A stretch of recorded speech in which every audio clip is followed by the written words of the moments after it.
I mean, aren't all comics about people with powers? I feel like at this point, yeah, right? Like everything's about, even like real life is about people with powers. Yeah. Walking Dead, people with powers. Zombie powers. Those powers include shooting guns, using swords. Survival is a power. Losing eyes? That's right. That kid lost that eye, right? Yeah, it was like face blown off. It's dope. That's rough. It's rough. I don't have a segue for that, but... You know what's not rough? Time with us. That's right, because it's smooth. Like a smooth beverage. Like a saxophone. That's right. When you hear the saxophone, you know what time it is. The Sundown Rundown time. We're here at Southern California Comics. That's right. I'm Rob. I'm Danny. We're here to run down. Till the sun goes down. Get that right. Get that right. Get that right. This week, we got new stuff. What? We got reprints. We got DC Mania. Yeah. This is crazy. It is crazy. I'm going to start with the Discipline number 5 is out. I'm still going to keep promoting this book until it sells out. Yeah, because it's wacky. It's wild. Well, wacky isn't the right word. It's wild. Yep. It's crazy. It's erotic. It's like horror erotica by Peter Milligan and Leandro Fernandez, who did something else together, but I don't know what. The names, right? Yes, that's right. The names from Vertigo. Now it's for Image. Vertigo. Come on, pretty mama. Down the cocaine. Alright, I'm going next. I got... Underrated gem at this point. Yeah, I don't know how this... Like, everyone isn't picking this up. Grant Morrison's 18 Days. This is... I can't remember. I think I said this every time. I don't remember if it's specifically based off of all the Ramayana or if it's just the Bhagavad Gita. It's the Mahabharata. Is that what it is? Yeah. Sort of like the Indian Odyssey, I'd say, for those of you who don't know. The Ramayana in the Mahabharata? I don't remember. I don't know either. And I read these at one point. I should know this. It doesn't matter. Either way, it's great. Yeah, I caught up on this recently, and I realized it's the Mahabharata as a battle manga. Which everything should be a battle manga. Grant Morrison doesn't really write it. Oh yeah, he wrote it before, right? He wrote like a few issues. Now he does not. It was originally supposed to be like this weird web series thing, and then like it sort of languished for a couple years, and then Graphic India picked it up, and they're like, hey, let's just do an awesome comic. And so if you're looking for the usual Grant Morrison-ness, it's not necessarily there. It's still like cosmic and weird, but... Yeah, but you know, it's cosmic and weird, but also it's punching a joke. Yeah, it's got a different flavor, but I think you're going to like it. Different flavor. Yeah, we're up to issue 13 now. Going strong. Why did I start on that one? Did I not do this one? Did we not do this one? You did not do that. Oh, okay. Oof. I thought I had just lost like 30 seconds of my life. I also don't have a segue for that, but Spidey number 8 is out. This is another one we talk about all the time. It is just a solid superhero comic, done in 1 issues with sort of an overarching plot, but not too heavy. And it's Robbie Thompson is the writer, who does Silk.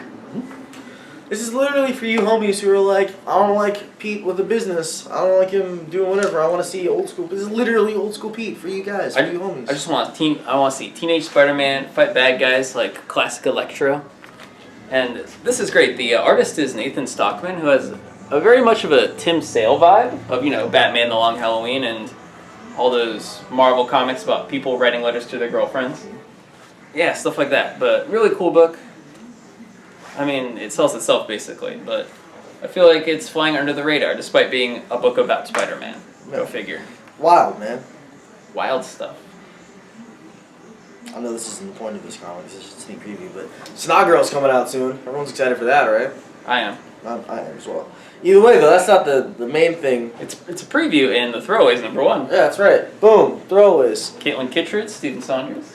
It is presumably about superpowered people who are thrown away after missions, right? Like, that's throwaway, espionage slang, used by intelligence handlers, a disposable asset used for a single mission, a disavowed assassin but die alongside their target. So that's the thing, and they got powers, and they're basically thrown away, and if I had to guess, I would say it's something about, like, trying to reclaim a meaning in life and junk, right? Like, that's what people do.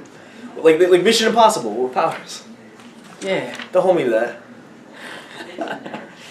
Oh dear. The only book worth reading ever is The Punisher. Issue number 3 is out. Becky Cloonan. Art by Steve Dillon. It is mean, it is nasty, it is uber violent, it is everything you want. And it's everything I want. It has a dope Declan Shalvey cover. When you close your eyes and imagine the Punisher, this is what happens. this is what happens. It is not for the kids unless the kids are super awesome. Only buy it for awesome kids. That's all I'm going to say. Only buy for non-impressionable awesome kids. That's right. Yeah. Speaking of... Things for kids? Yes. Things that were for kids and maybe are no longer for kids. Oh, God. We've got Flintstones #1 from DC. Now, I feel it's my responsibility to warn you right from the get-go. This is not cartoon Saturday morning Flintstones. This is like Adult Swim. Like a crappy slice of life. Being middle class is awful. It's like American Beauty Flintstones. Yeah, like it is very like the absurdity of everyday life, but also it's absurd because they live in like the Neolithic period. It's the art's by Steve Pugh, right? So it's gorgeous. Yeah. And yeah, it's a bizarre comic. Like that's the thing about these Hanna-Barbera comics that DC's putting out. Like they're all really weird. Yeah, but they do look real, like not a single one of them is just the original concept but in comic form. Like probably the closest in essence is Future Quest, but even then it's a bunch of junk mashed up together for like spacefaring sci-fi adventures. But like Scooby Apocalypse speaks for Bizarre. itself. Wacky Raceland. So weird. It's really weird. It's like so ill-advised, but that's what makes it so delicious. Yeah, like I totally went into this Flintstones issue not expecting to like it, and as someone who like only marginally cared about the Flintstones when they were on TV, I find this thing to be delightful. Like a real like modern day family in the past. The big DC release of the week is Justice League Rebirth #1. This is the Rebirth special, not the Justice League #1. Right, so this is not the first one of the series. This is more like a zero issue, setting up the premise and joke. But it is not slight. It is a complete Justice League adventure. That it is. Featuring all your faves. Mm-hmm. The Superman, the Batman, the Robot Man, the Fast Man, the Green People, the Waterman, and the Superwoman. That's right, the green people. Yep. Green people, not green person. That's right. Of the changes to this Justice League lineup, it's the 2 new Green Lanterns. Simon Baz and Jessica Cruz. That's right. Instead of boring Hal Jordan. And original Hal Borden. Yeah. Yeah. And pre New 52 Superman, pre Flashpoint Superman has replaced the current New 52 Superman because New 52 Superman is dead. And that's weird. Technically, there have been 3 Supermen in DC continuity. Because, like, the Superman that came out in Action Comics #1 left the universe in Crisis. And then he got replaced by that guy. And that guy stuck around and is still around and is in this comic. Mm-hmm. It's weird. It's a really weird thing to think about. That's real weird. Like, the DC universe has had 3 distinct Supermen. That's pretty great, though, you know? Like, I love it. Like, that's what comics should be about. Weird stuff. It is bizarre, and I love it. But this is a Justice League, what's left of it, fighting a Starro the Conqueror-esque monster, getting sort of a warning for future plot stuff, and there's a question about, like, does Superman want to join the team? Should Superman join the team? And the answer is hilarious. It's a solid book. It's written and drawn by Brian Hitch, so it looks great. It's got a nice scale. Hold on, I want to talk to you guys. Oh my god, yes, about can we please? the comic book of the week. The real hero of this week? Forget all you know, and go on Comixology and buy this Colonel Core comic. It's KFC, Crisis of Infinite Kernels. It is great. It is the comic of the year. I no joke downloaded this on Comixology yesterday. It is a KFC tie-in featuring the Colonel Sanders of the multiverse battling the evil Colonel Sunder from Earth 3. A Colonel Sanders from the Kingdom Come universe. A gender swap Colonel Sanders. Arya Sanders. It's great. They're gathered together by a Lady Flash. It's so much fun. It is the most DC comic there has ever been. And if you're gonna complain because it's basically just an advertisement, like who cares, man? If everybody did ads that were this fun, we'd be living in a much better world. It's like a legitimately fun comic. I read the one before that, which was like Colonel of Two Worlds. Yeah. Which introduced the evil Colonel, and that one's more of an advertisement. It's still fun, but more of an advertisement. This is straight up just a goofy superhero adventure with a tie-in. I cannot stress that enough. Go download that. Well, now that we're already on the DC hype train. Yes. Hype. Just split this bad boy in half, so you don't need all this. Give me whatever. It's Yes. eeny, meeny, miny, moe. Lots of DC comics came out, including some essential reprints. I'll take one more. There you go. You got 4 and I got 3? Alright. Alright. I have all the new ones. You have almost all the new ones. Want to talk about reprints first? Let's talk about reprints first. Alright. So, you know this rebirth thing that's happening now? Perhaps you've heard of it. Yes. It's a big thing happening in DC. Hip. Maybe you missed out. You know? A lot of issues sold out. That's okay. We got reprints. This is the Wonder Woman rebirth. And this, yeah, you know, actually, this would be a good thing to do. Look at this. Wonder Woman is up top in the dark part. Rebirth is down below. That means this is the rebirth one-shot. Contrast against this. Detective Comics, down here, big font, up top, DC Universe Rebirth. That means it's the main series. All of the main series have the DC Universe Rebirth up top, whereas for the one-shots, Rebirth is the big thing. It's big. It's there. So, Little confusing, but ask us and we'll help you out. yeah. But either way, we have reprints of Detective Comics and we have reprints of Wonder Woman. I would highly suggest grabbing both of these. They're very well done. Detective Comics was very good. Yeah. I like Wonder Woman, but Detective Comics was dope. Surprisingly fun. I like James Tynion the Fourth. I liked this much more than I was expecting to. I was like, cool, a team up book. It was very pleasant. Yep. And Greg Rucka just does good Wonder Woman stuff. So. Yep. That one, the Detective is about Batwoman training all the various teen Bat family superheroes because war is coming. It's delightful. Because of course it is. Pretty decent book so far. Aquaman. Pretty nice cover. Dan Abnett. I think it's Scott Eaton on the art. I didn't actually check. I apologize. Scott eating some seafood. Yeah, Scott eating some seafood. Yep. So Aquaman was trying to build better relationships between the land world and Atlantis. It automatically fails. Of course, Black Manta comes to mess it up, and that's our plot. That's Black Manta's MO. Yep. So they fight. Pretty good. Likewise, on the pretty alright scale, we've got Green Lanterns. I like the characters. Jessica Cruz, Simon Baz. They're cool. We've got Red Lanterns trying to make Earth their new, pad. And these two, for some odd reason, have to face this Red Lantern threat alone, even though there's a planet full of superheroes. Whatever. That's not, that's neither here nor there. like that other one, like Aquaman. It's alright. It's good. It's not great. It's good. You should check it out because I think it's gonna get really great. So you gotta find some footing for the characters. They're both relatively new. Mm-hmm. You gotta get to know them. So get to know them. I think Green Lanterns is worth supporting just for the characters alone. Yeah, ditto. They're really cool characters, and I want to see more and more of them. Batman #2 is out. Tom King is the writer. Did you read the first one? I read the special, and that was great. I liked the first one quite a bit. Yeah?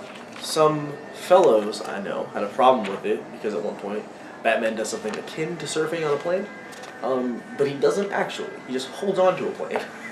Tom Cruise does that. If Tom Cruise can do it, Batman can do it way better. There it is. You heard it here. If Tom Cruise can do it, Batman can do it way better. So, art by David Fincher, not a favorite of the Sundown Rundown, but it can be pretty decent. I was going to say, all things considered, this comic hasn't been... the writing is very, very solid. It starts off with Solomon Grundy, everyone's favorite. Yep. And the portrayal of some characters hasn't been gratuitous yet, so... Yep. Pretty decent read so far. Yeah. That's Batman. Now we have a startlingly good read. That's a Green Arrow. Percy Schmidt? No, something Percy. Percy and Schmidt are the last names. Benjamin Percy and Otto Schmidt. This is a very good-looking, enjoyable comic. Show on this page. It's very, very nice art. Great colors. Very crisp colors. Nice mood. Everything's very sharp. And it is a surprisingly strong beginning to a Green Arrow story. It can be a little telling instead of showing at times. That being said, this is a very good start. It does some very cool stuff. That's such a good looking book. And it starts off, as everyone loves, with Green Arrow, you know, being beaten up, at a loss, life sucks, gotta start from the bottom, go to the top.